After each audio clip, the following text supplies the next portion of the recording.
ನಮಸ್ಕಾರ. ನಾನು ಈಗ ಮಾಡ್ತಾ ಇರೋ ವಿಡಿಯೋ ಮಂಡ್ಯ ಜನತೆಗೆ ಒಂದು ತಿಳುವಳಿಕೆ ತಿಳಿಸ್ಬೇಕು ಅಂತ. ನಿಖಿಲ್ ಕುಮಾರಸ್ವಾಮಿ ಹೆಂಗಿದ್ರು ಡಿಸ್ಕ್ವಾಲಿಫೈ ಆಗೋದಂತೂ ಗ್ಯಾರಂಟಿ. ನೀವು ನಿಮ್ಮ ವೋಟನ್ನು ಅವ್ರಿಗೆ ಹಾಕಿ ವೇಸ್ಟ್ ಮಾಡ್ಕೋಬೇಡಿ ಅಂತ ಹೇಳೋದಕ್ಕೆ ಈ ವಿಡಿಯೋ ಮಾಡ್ತಾ ಇದ್ದೀನಿ.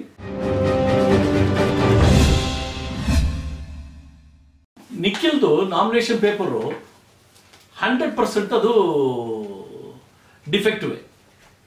ಅದು ನಡೆಯಲ್ಲ. ಯಾಕೆ ನಡೆಯಲ್ಲ ಅಂತ ಹೇಳಿದ್ರೆ, ನೀವು ಸಾಮಾನ್ಯ ಜನಕ್ಕೆ ಗೊತ್ತಿರಬೇಕು, ಈ ಎಲ್ಲ ಪೇಪರು ಎಲ್ಲ ಪೇಜು ಒಂದೇ ಥರ ಇರಬೇಕಲ್ಲ.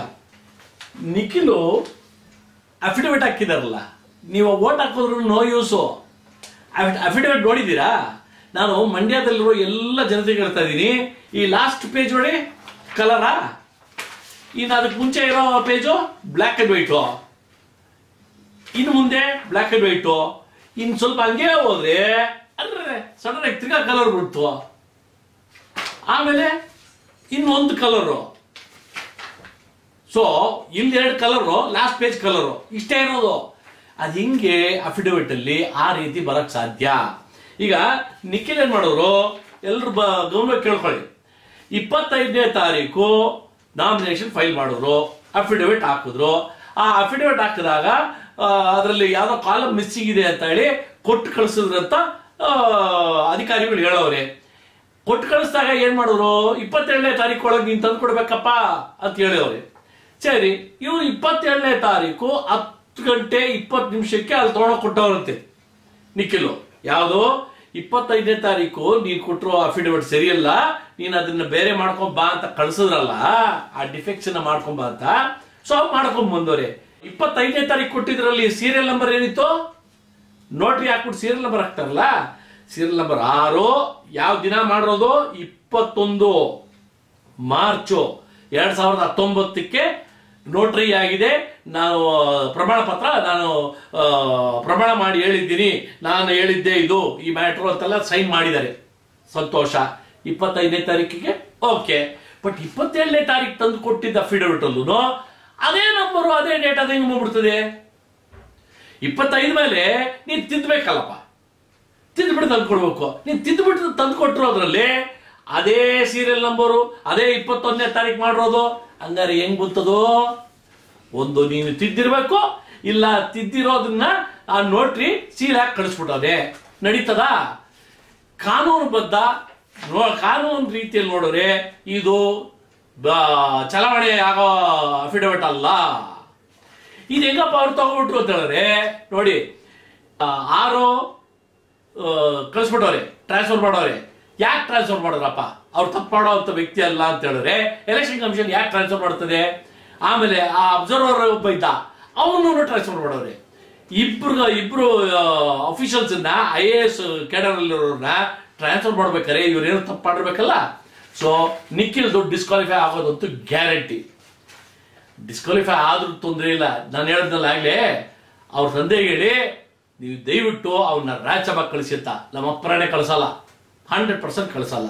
ಈಗ ಅಫಿಡವಿಟ್ ಆಯ್ತಲ್ಲ, ಅಫಿಡವಿಟ್ ನಮ್ಮ ಅಪ್ಪರಾಣೆ ತಗೊಳಕ್ಕಾಗಲ್ಲ. It's a defective one, not binding by law. So ಅದರಿಂದ ಡಿಸ್ಕ್ವಾಲಿಫೈ ಆಗಲೇಬೇಕು. ಇನ್ನೊಂದಿದೆ, ಸೆಕ್ಷನ್ 123 ಅಂತ 123 ರೆಪ್ರೆಸೆಂಟೇಷನ್ ಆಫ್ ಪೀಪಲ್ಸ್ ಆಕ್ಟ್ ಅಲ್ಲಿ ಲಂಚ ಕೊಟ್ರೆ ಅದು it is against the election process and election rules. ಅದ್ರಲ್ಲಿ ಡಿಸ್ಕ್ವಾಲಿಫೈ ಆಗ್ತಾರೆ. ಆ ಡಿಸ್ಕ್ವಾಲಿಫಿಕೇಶನ್ ಅಂತ ನಾನು 11ನೇ ತಾರೀಕು CD ಎಲ್ಲ ಹಾಕಿ ಎಲೆಕ್ಷನ್ ಕಮಿಷನ್ಗೆ ಒಂದು ಕಂಪ್ಲೇಂಟ್ ಕೊಟ್ಟಿದ್ದೀವಿ. ಆ ಎಲೆಕ್ಷನ್ ಕಮಿಷನ್ ಅದನ್ನ ಸಾಧಾರಣವಾಗಿ ಈ CEO ಕಳಿಸೋದು, RO ಕಳಿಸ್ತಾರೆ. ಕಳಿಸ್ಬಿಟ್ಟು ಇದನ್ನ ತನಿಖೆ ಮಾಡಿ ಕಳಿಸ್ರಿ ಅಂತ ಹೇಳ್ತಾರೆ. ಬಟ್ ನಿಖಿಲ್ ಕುಮಾರಸ್ವಾಮಿ ಅದೃಶ್ಯ ಎಷ್ಟು ಚೆನ್ನಾಗಿದೆ ಅಂತ ಹೇಳಿದ್ರೆ, ಅವರು ನಾನು ಕೊಟ್ಟಿರೋ ಕಂಪ್ಲೇಂಟ್ ಅಲ್ಲಿ ಉರುಳಿದೆ ಅಂತ ಗೊತ್ತಾಗಿ, ಅದು ಗಂಭೀರವಾಗಿದೆ ಅಂತ ಗೊತ್ತಾಗಿ, chief secretary of government of Karnataka chief ಸೆಕ್ರೆಟರಿಗೆ ಆದೇಶ ಕೊಡ್ತಾರೆ ಎಲೆಕ್ಷನ್ ಕಮಿಷನ್. ಅಂಡ್ ಅದರಲ್ಲಿ ಹೇಳ್ತಾರೆ, ಇವತ್ತು ಸಾಯಂಕಾಲ, ದಟ್ ಮೀನ್ಸ್ 12ನೇ ತಾರೀಕು ಸಾಯಂಕಾಲದೊಳಗೆ 6 ಗಂಟೆ ಒಳಗೆ I am directed to request you to examine the matter immediately and send a report to the CEO by 6 PM today. So ಆ ಮಟ್ಟಕ್ಕೆ ಗಂಭೀರವಾಗಿ ಒಂದು ನಾವು ಮ್ಯಾಟರ್ನ ಅವ್ರ ಕೈ ಕೊಟ್ಟಿದ್ದೀವಿ. ಅದನ್ನ ಅವ್ರು ಪರಿಗಣಿಸಿದ್ದಾರೆ. Prima facie the section 123(1) attract ಆಗುತ್ತೆ. ನಿಖಿಲ್ ಕುಮಾರಸ್ವಾಮಿ ಡಿಸ್ಕ್ವಾಲಿಫೈ ಆಗೋದಂತೂ ಗ್ಯಾರಂಟಿ. ಈಗಲೇ ಹೇಳಿದ್ದೀನಿ, ನೀವು ಹಾಕೋ ಓಟು ಡಿಸ್ಕ್ವಾಲಿಫೈ ಆಗೋರ್ಗೆ ಹಾಕ್ತಿರೋ ಇಲ್ಲ ಕ್ವಾಲಿಫೈ ಆಗೋರ್ಗೆ ಹಾಕ್ತಿರೋ ಅನ್ನೋದು ನೀವು ತೀರ್ಮಾನ ಮಾಡ್ಕೊಳ್ಳಿ. ನಾನು ಮೊನ್ನೆ ನೋಡ್ತಾ ಇದ್ದೆ, ನಿಖಿಲ್ ಕುಮಾರಸ್ವಾಮಿ ಒಂದು ಏನ್ ಸ್ಟೇಟ್ಮೆಂಟ್ ಯಾವ ಮಟ್ಟಕ್ಕೆ ಇಳಿದ್ಬಿಟ್ಟವ್ರಪ್ಪ ನೀನು. ಅಪ್ಪ ನಿಖಿಲ್ ಅದು ಯಾಕೆ ಆ ಮಟ್ಟಕ್ಕೆ ಹೋಗಿ ಮಾತಾಡ್ತೀನಿ ನೀನು? ಯಶ್ ಅವರು ಪ್ರಚಾರ ಮಾಡ್ತಾರೆ ಸುಮಲತಾ ಅವರಿಗೆ ಅನ್ನೋ ಒಂದು ಕೋಪಕ್ಕೆ ಏನು ಕತ್ತರಗುಪ್ಪೆಯಲ್ಲಿ ಬಾಡಿಗೆ ಕಟ್ಟಕ್ಕಾಗಿರೋರೆಲ್ಲ ಇಲ್ಲಿ ಬಂದು ಮಾತಾಡೋ ಲೆವೆಲ್ ಬಂದ್ಬಿಟ್ರಲ್ಲ ಅಂತ ಕೇಳೋದಲ್ಲಪ್ಪ ನೀನು. ನಿಖಿಲ್, ನಿಮ್ಮ ಮನೆಯಲ್ಲಿ ದುಡ್ಡು ನೋಟ್ ಕೌಂಟ್ ಮಾಡೋ ಮೆಷಿನ್ ಇದೆಯಲ್ಲ, ನಂದೊಂದು ಡೌಟ್, ಸಣ್ಣ ಡೌಟ್, ನೀವು ಇಟ್ಕೊಂಡಿರೋದು ನೋಟ್ ಕೌಂಟಿಂಗ್ ಮೆಷಿನ್ ಇದೆಯಲ್ಲ ನಿಮ್ಮ ಒಡೆತನದಲ್ಲಿದೆ. ನೀನಿಲ್ಲ ಅಂತ ಹೇಳ್ಬೇಡ, ಯಾಕಂದ್ರೆ ನನ್ನ ಹತ್ರ ರೆಕಾರ್ಡ್ ಇದೆ. ಇಲ್ಲ ನಿಮ್ಮ ತಂದೆನೂ ತಾಯಿ ಹತ್ರ ಕೇಳು ಇದೆಯೋ ಇಲ್ಲೋ ಅಂತ ಅವ್ರು ಹೇಳ್ತಾರೆ, ಐತಪ್ಪ ಅಂತ ಹೇಳ್ತಾರೆ. ಇಲ್ಲದೆ ನಾನು ತೋರಿಸ್ತೀನಿ, ಐತಪ್ಪ ಅಂತ ನಾನು ತೋರಿಸ್ತೀನಿ. ಈ ಮೆಷಿನ್ ಇಟ್ಕೋಬೇಕಾದ್ರೆ ಬರ್ತಾ ಇರ್ಬೇಕು, ಹೋಗ್ತಾ ಇರ್ಬೇಕು. ಅದು ನೋಟೇ ಬರ್ತಾರೆ, ಕತ್ತನೆ ಬರೋರಿಗೆ ಲೆಕ್ಕ ಹಾಕಕ್ಕೆ. ಈಗ 10 ಲಕ್ಷ ರೂಪಾಯಿ, 1 ಲಕ್ಷ ರೂಪಾಯಿ, 2 ಲಕ್ಷ ರೂಪಾಯಿ ಇದ್ರೆ ಕೂತ್ಕೊಂಡು ನಾವು ಈಗ ನಾಲಿಗೆ ಮೇಲೆ ಹಿಂಗ್ ಅನ್ಕೊಂಡು ಹಿಂಗ್ ಕೂತ್ಕೊಂಡು ಇಡಿಸ್ತೀವಪ್ಪ. ಅದೇ 1 ಕೋಟಿ 2 ಕೋಟಿ 3 ಕೋಟಿ ಬರೋದು, ಇಲ್ಲ 1 ಕೋಟಿ 2 ಕೋಟಿ 3 ಕೋಟಿ ಕೊಡೋದು ಕ್ಯಾಶ್ ಅಲ್ಲಿ, ಹಂಗಿದ್ದಾಗ ಎಣ್ಸಕ್ ಕಷ್ಟ. ಅಂತ ಮೆಷಿನ್ ಇಟ್ಕೊಂಡ್ರು ನಿಮ್ ಕೈಯಲ್ಲಿ, ನೀವು ಬಾಡಿಗೆ ಕಟ್ಟಿದ್ದೀರಾ? ಎಷ್ಟು ಕೇಳದಲ್ಲಪ್ಪ ನೀನು. 1 ಲಕ್ಷ ರೂಪಾಯಿ ಬಾಡಿಗೆ ಅಡ್ವಾನ್ಸ್ ನೀವು ಕೊಟ್ಬಿಟ್ಟು ಕಟ್ಟಿರೋ ಸ್ಟುಡಿಯೋ ಅಲ್ಲಿ 94,09,749 ರೂಪಾಯಿ ನೀವು ಇಟ್ಟಿದ್ದೀರಲ್ಲಪ್ಪ ಬಾಕಿ. ಆ ಬಡ ಕೆಲ್ಸದವರು ಸಂಬಳ ಇಲ್ದಿರ, ಹೊಟ್ಟೆ ಇಲ್ದಿರ ಕಷ್ಟ ಪಡ್ತಾರಲ್ಲ, ಇದೇನ ನಿಮ್ ಕೊಡುಗೆ ಸಮಾಜಕ್ಕೆ? ನಿನಗೇನ್ ನೈತಿಕ ಹಾಕಿದ್ಯಪ್ಪ ಮಾತಾಡಕ್ಕೆ? ನಿಮ್ ತಂದೆ ಈ ರಾಜ್ಯದ ಆಡಳಿತವನ್ನ ನಡೆಸ್ಬೇಕಪ್ಪ, ಚೆನ್ನಾಗಿ ನಡೆಸ್ಬೇಕು. ಯಾರ ತಪ್ಪು ನೋಡ, ಒಳ್ಳೇದಾಗಬೇಕು, ಇಲ್ಲಿ ಕೆಟ್ಟದಾಗಬೇಕು ಅಂತ ಹೇಳ್ಬೇಕು. ಅಂತ ವ್ಯಕ್ತಿ ಇರೋ ಒಂದು ಕುಟುಂಬದಲ್ಲಿ ರಾಜ್ಯ ಸರ್ಕಾರದ ಅಧೀನದಲ್ಲಿರೋ ಕಂಠೀರವ ಸ್ಟುಡಿಯೋ ಅಲ್ಲಿ 94,09,749 ರೂಪಾಯಿ ಸಾಲ ಇಟ್ಟಿದ್ದೀರಾ, ಬಾಕಿ ಇಟ್ಟಿದ್ದೀರಾ. ನಿಮಗೆ ಮಾನ ಮರ್ಯಾದೆ ಇದೆ ಅಂತ ಕೇಳಬಹುದಾನೆ? ಈಗ ನಿನಗೆ ಮಾನ ಮರ್ಯಾದೆ ಇದೆ ಅಂತ ನಾನು ಕೇಳಕ್ ಬರಲ್ಲ, ನಾನು ಕೇಳಬಾರ್ದು. ಯಾಕೆ ಕೇಳಬೇಕು? ನಮಗ್ ಮರ್ಯಾದೆ ಇರ್ಲಿಲ್ಲ ಆಗ್ಬಿಡ್ತದೆ ನಿನಗೆ ಕೇಳಿದ್ರೆ. ಯಾಕಂದ್ರೆ ನಮ್ಗೆ ಗೊತ್ತಲ್ಲ ಇಲ್ಲಿ ಫಿಗರು. ಮಾನ ಮರ್ಯಾದೆ ಇರೋರು ಉಳಿಸ್ಕೋತಾರೋ, ಮಾನ ಮರ್ಯಾದೆ ಇಲ್ದಿರೋರು ಉಳಿಸ್ಕೋತಾರೋ ಅಂತ ನಮಗೆ ಈ ಫಿಗರ್ ನೋಡೋದು ಗೊತ್ತಾಗುತ್ತೆ. ಇನ್ನೊಂದು ವಿಚಿತ್ರವಾದ ಸಂಗತಿ ನನ್ನ ಗಮನಕ್ಕೆ ಬಂದಿದ್ದು, ಚಾನೆಲ್ಗಳಲ್ಲಿ ನೋಡಿದಾಗ ಕುಮಾರಸ್ವಾಮಿ ಅವರು ಹೋದಾಗ ಜನ ಹಳ್ಳಿಗಳಲ್ಲಿ ದುಡ್ಡು ಕಲೆಕ್ಟ್ ಮಾಡಿ 1 ಲಕ್ಷ 2 ಲಕ್ಷ 3 ಲಕ್ಷ ಡೊನೇಷನ್ ಕೊಡ್ತಾರಂತೆ ಎಲೆಕ್ಷನ್ಗೆ. ಪಾಪ ದುಡ್ಡೇ ಇಲ್ಲ, ಕಾಸೇ ಇಲ್ಲ. ಕುಮಾರಸ್ವಾಮಿ ಅವರಿಗೆ ಡೊನೇಷನ್ ಕೊಡ್ತಾರೆ ಅಂತ ಹಳ್ಳಿಗಳಲ್ಲಿ ಬಂಡಲ್ ಕಟ್ಬಿಟ್ಟು ಹಿಂಗ್ ಕೊಡ್ತಾರಲ್ಲ, ಸ್ವೀಕಾರ ಮಾಡ್ತಾರಲ್ಲ, ಆ ಸೀನ್ ನೋಡಿದಾಗ ನನಗೆ ಫಸ್ಟ್ ನೆನಪು ಬಂದಿದ್ದೇನು ಅಂತ ಹೇಳಿದ್ರೆ ಇನ್ನೊಂದು ಡ್ರಾಮಾ ಅಂತ. ಇದು ಪ್ರತಿಯೊಬ್ಬ ಮನುಷ್ಯನಿಗೂ, ಪ್ರತಿಯೊಬ್ಬ ಮತದಾರನಿಗೂ ಮಂಡ್ಯದಲ್ಲಿ ಅರ್ಥ ಆಗ್ಬಿಡ್ತದೆ. ಮಂಡ್ಯ ಅಲ್ಲ, ಇಡೀ ದೇಶದಲ್ಲಿ ಗೊತ್ತಾಗ್ತದೆ. ಯಾವುದು ನಿಖಿಲ್ ಎಲ್ಲಿದೆಯಪ್ಪ ಡ್ರಾಮಾ ಇದೆಯಲ್ಲ, ಅದು ಇಮ್ಮಿಡಿಯೇಟ್ ನಮ್ಮ ಮೈಂಡ್ ಬರ್ತದೆ. ದೇಣಿಗೆ ಅಂತೆ, ಏನ್ ಡ್ರಾಮಾನಯ್ಯ. ಅಬ್ಬಬ್ಬ. ಕುಮಾರಸ್ವಾಮಿ ಅವರು ಇನ್ನೊಂದು ಹೇಳ್ತಾರೆ. ಏನ್ ಹೇಳ್ತಾರೆ? ನಾವು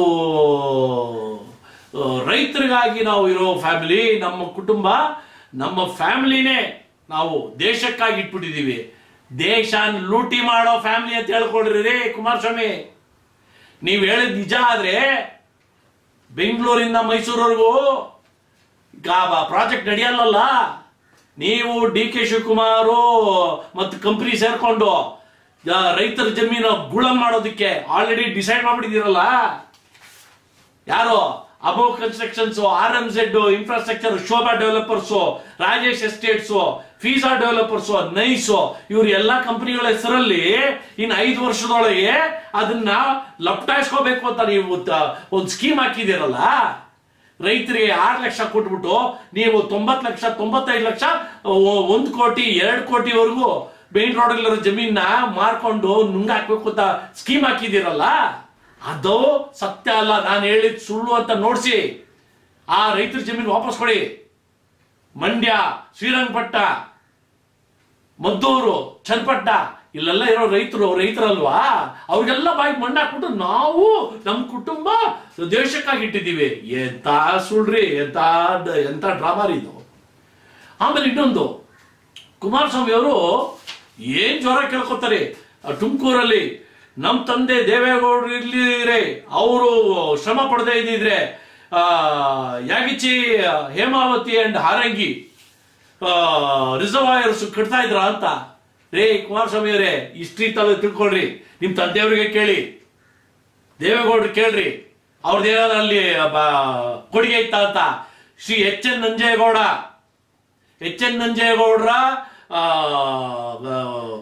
ಸಾಮರ್ಥ್ಯದಿಂದ ಈ ಹೇಮಾವತಿ ಹಾರಂಗಿ ಆಗಿರೋದು. ಸುಮ್ಮನೆ ಬಾಯಿ ಬಂದಂಗೆ ಯಾವ ಒಂದು ಡ್ಯಾಮೇ ಬಿಡೋದಾ? ಇಲ್ಲಿ ಕೇಳ್ಕೊಂಡ್ರವ್ರು ಎಲ್ರು ಹೌದಾ ಅನ್ಬೇಕು. ನಿಮ್ ಮಾತು ಕೇಳ್ಕೊಂಡು ಎಲ್ಲ ಬಂಡವಾಳ ನಿಮ್ ಸುಳ್ಳು ಅಂತ ಗೊತ್ತಾಯ್ತು. ಈಗ ನನಗೆ ಕೊನೆಯದಾಗಿ ಈ ಕಾಂಗ್ರೆಸ್ ಅವರು ಇದಾರಲ್ಲ, ಈ ಮಂಡ್ಯ ಕ್ಷೇತ್ರದಲ್ಲಿ ಅಸೆಂಬ್ಲಿ ಕಾನ್ಸ್ಟಿಟ್ಯೂನ್ಸೀಸ್ ಇದೆ. ನೀವು ನಾನು ಕೇಳೋದು, ಸ್ವಾಭಿಮಾನ ಅನ್ನೋದು ನಿಮಗಿದ್ರೆ, ಮೊನ್ನೆ ತಾನೇ ನೀವು ಎಲೆಕ್ಷನ್ ಅಲ್ಲಿ JDS ವಿರುದ್ಧ ಶತಾಯಗತ ಫೈಟ್ ಮಾಡಿದ್ರಲ್ಲ, ಏನೇ ಆದ್ರೂ ಫೈಟ್ ಹೋತಾ? ಏನ್ರ ಜಿದ್ದಾದಿಜ್ಜಿತ್ತು? ನಿಮ್ ಕೈಯಲ್ಲಿ JDS ಫ್ಲಾಗ್ ಇಟ್ಕೊಂಡು ನಿಂತ್ಕೊಳಕ್ ಆಗುತ್ತಾ?